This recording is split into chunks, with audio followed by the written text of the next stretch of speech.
Chapter 15. We're going to continue talking about waves, but today we're specifically going to talk about sound. First section is properties of sound. So what is a sound wave? It's considered to be a pressure oscillation that's transmitted through matter. Sound waves are all occurring as longitudinal waves. Now, on this chart, you can see that there are several different speeds for sound versus what type of media or medium it is in. So, air at 0 degrees Celsius, does anybody know what 0 degrees Celsius is? 32 degrees Fahrenheit, right? Freezing? So, 331 meters per second. Now, air at 20 degrees Celsius, which is roughly about room temperature, is 343 meters per second. So, the air temperature can affect how quickly sound will move through the air. In helium, it's 965, moves a lot quicker, right? In water, 1,497. Seawater at the same temperature, 1,535. And then through objects like copper or iron, the number continues to increase. So how do you detect sound? Everything starts in the auditory canal of your ear, and it moves into the tympanic membrane.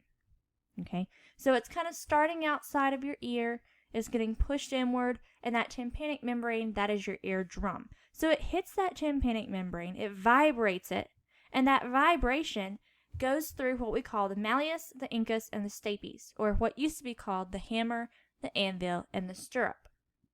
And those are three very important pieces that transmit that vibration through your ear canal. And then it goes through what's the cochlea, which is literally what it sounds like. It's a spiral shape that condenses all of those noises, those vibrations, until it tickles or moves that auditory nerve. And that auditory nerve receives it and takes it to the brain. Okay? Now, all of these things occur pretty quickly. I mean, you're listening to my voice right now, right? And think how quickly you're able to process those sounds. So, detecting sound is actually a pretty cool thing. Now, there are some things that you need to know. The first of which is pitch. That's the highness or the lowness of a sound.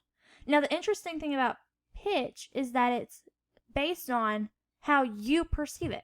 So it's actually opinion-based. Loudness, that is also opinion-based. It's the intensity of sound as you perceive it.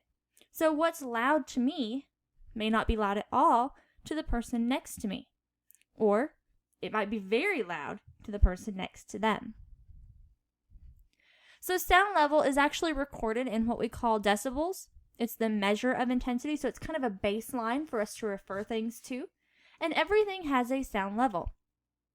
And if you look in your book on page 979, it actually has a pretty good description of some of the things and what decibels they read as.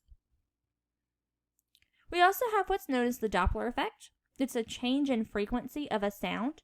It's caused by movement of the source, so the object is moving, the detector, so what's listening is moving, or both are moving at the same time. Okay, so some examples.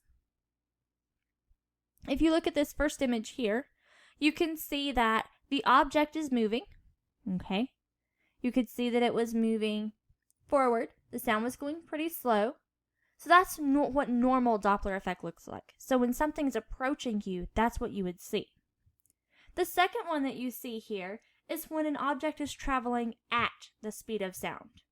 Okay, so you really aren't hearing it until it gets to you.